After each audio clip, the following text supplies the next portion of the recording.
ಯೇಸು ಕ್ರಿಸ್ತನಲ್ಲಿ ಪ್ರೀತಿಯುಳ್ಳ ದೇವಜನರೇ, ನಾವು ಅತ್ಯಧಿಕವಾದಂಥ ದೇವರು ಕೊಡುವಂಥ ಮಹಿಮೆಯ ಆಶೀರ್ವಾದಗಳಲ್ಲಿ ಜೀವಿಸುವಂಥ ಜನರು ಎಂಬುದನ್ನು ನಾವು ಧ್ಯಾನ ಮಾಡ್ತಾ ಇದ್ದೀವಿ. ಈ ದಿವಸ ಸಂಪೂರ್ಣವಾದ ಫಲದಿಂದ ಜೀವಿಸುವಂಥ ಮಕ್ಕಳಾಗಿರ್ಬೇಕು. ಎಷ್ಟೋ ವಿಶ್ವಾಸಿಗಳಲ್ಲಿ ಆ ಸಂಪೂರ್ಣವಾದ ಫಲ ಇಲ್ಲದೆ ಇರುವುದರಿಂದ ಅವರು ಆತ್ಮಿಕ ಓಟವನ್ನು ಅರ್ಧಮರ್ಧನೆಯದಾಗಿ ಓಡ್ತಾ ಇರ್ತಾರೆ ಎಂಬುದಾಗಿ ನಾನು ನಿಮಗೆ ನೇರವಾಗಿ ಹೇಳುವುದಕ್ಕೆ ಮನಸ್ಸು ಮಾಡ್ತೇನೆ. ಈ ಕಾರಣ ಆತನ ಮಹಿಮಾ ಶಕ್ತಿಯ ಪ್ರಕಾರ ಪರಿಪೂರ್ಣ ಬಲ ಹೊಂದಿದವರಾಗಿ, ಬಲಿಷ್ಠರಾಗಿ, ಆನಂದಪೂರ್ವಕವಾದ ತಾಳ್ಮೆಯಿಂದ, ದೀರ್ಘಶಾಂತಿಯಿಂದ ನಾವು ಜೀವಿಸಬೇಕೆಂಬುದಾಗಿ ಕರ್ತನ ವಾಕ್ಯ ನಮಗೆ ಕರೆ ಕೊಡುವುದನ್ನು ನಾವು ನೋಡ್ಕೊಳ್ತೇವೆ. ಅದಕ್ಕಾಗಿ ಈ ಪರಿಪೂರ್ಣವಾದ ಕರ್ತನ ಬಲ, ಪವಿತ್ರಾತ್ಮನು ಕೊಡುವಂಥ ಆ ಬಲ ನನ್ನ ಕಡೆ ಇದೆಯಾ ಎಂಬ ಪ್ರಶ್ನೆ ಸಹ ನಾವು ಮಾಡಿಕೊಳ್ಳುವುದು ಅಗತ್ಯ. ಅಪೊಸ್ತಲರ ಕೃತ್ಯ 1ನೇ ಅಧ್ಯಾಯದ 8ನೇ ವಚನದಲ್ಲಿ ಯೇಸು ನೇರವಾಗಿ ಹೇಳಿದರು, ನಿಮ್ಮಲ್ಲಿ ಬಲ ಬರುವಾಗ ನೀವು ಯೆರೂಸಲೇಮ್, ಯೂದಾಯ, ಸಮಾರ್ಯ, ಲೋಕದ ಕಟ್ಟ ಕಡೆಗಳಲ್ಲಿ ನಮಗೆ ಸಾಕ್ಷಿಗಳಾಗಿರುವುದಕ್ಕೆ ಸಾಧ್ಯ ಎಂಬುದಾಗಿ ಯೇಸುವೇ ಹೇಳಿದ್ರು.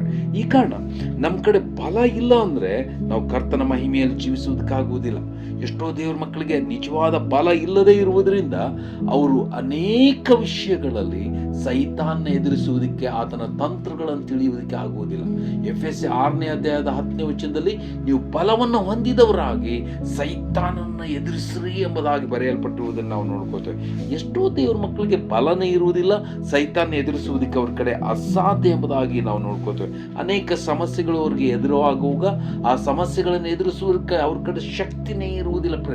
ಪೌಲನು ಅನೇಕ ಕಡೆಗಳಲ್ಲಿ, ಒಂದು ವೇಳೆ ಫಿಲಿಪ್ಪಿದವರು ಬರೆದ ಪತ್ರಕ್ಕೆ 4ನೇ ಅಧ್ಯಾಯದ 11ನೇ ವಚನದಿಂದ 13 ವಚನಗಳಲ್ಲಿ ಒಂದು ವರ್ಡ್ ಹೇಳ್ತಾನೆ ಪ್ರೇರೆ, ನಾನು ಕರ್ತನಲ್ಲಿ ಇದ್ದವನಾಗಿ ಆ ಬಲದಿಂದ ತುಂಬಲ್ಪಟ್ಟವನಾಗಿರುವಾಗ, ನನ್ನನ್ನು ಬಲಪಡಿಸುವ ಆತನಲ್ಲಿ ನಾನು ಇರುವಾಗ ಎಲ್ಲವನ್ನ ನಾನು ತಿಳಿದುಕೊಂಡು ಅವುಗಳನ್ನು ಜಯದಲ್ಲಿ ನಡೆಯುವುದಕ್ಕೆ ಸಾಧ್ಯ ಎಂಬುದಾಗಿ ನಾವು ನೋಡ್ಕೋತೇವೆ. ಅದನ್ನೇ 2 ಕೊರಿಂಥ 12ನೇ ಅಧ್ಯಾಯದ 9ನೇ ವಚನದಿಂದ 10ನೇ ವಚನದವರೆಗೆ, ನನ್ನಲ್ಲಿ ಕಾರ್ಯ ಸಾಧಿಸುವ ಬಲದಿಂದಲೇ ನಾನು ಜೀವಿಸುವವನಾಗಿರುವಾಗ ನಾನು ಎಲ್ಲವನ್ನ ಜಯಿಸುವುದಕ್ಕೆ ಶಕ್ತನಾಗಿರ್ತೇನೆ ಎಂಬುದಾಗಿ ಆತನು ಹೇಳುವುದನ್ನು ನಾವು ನೋಡ್ಕೋತೇವೆ. ಪ್ರಿಯನ ದೇವಜನರೇ, ಪವಿತ್ರಾತ್ಮನು ಕೊಡುವ ಬಲದಿಂದ ನಾವು ಜೀವಿಸದೇ ಇದ್ರೆ ನಾವು ನಿಜವಾಗ್ಲೂ ಎಂದಿಗೂ ಆ ಮಹಿಮೆಯಲ್ಲಿ ನಡೆಯುವುದಕ್ಕೆ ಅಸಾಧ್ಯ. ಪ್ರೇರಣೆ ಆತನಲ್ಲಿ ಪರಿಪೂರ್ಣವಾಗಿ ಜೀವಿಸುವುದಕ್ಕೂ ಅಸಾಧ್ಯ.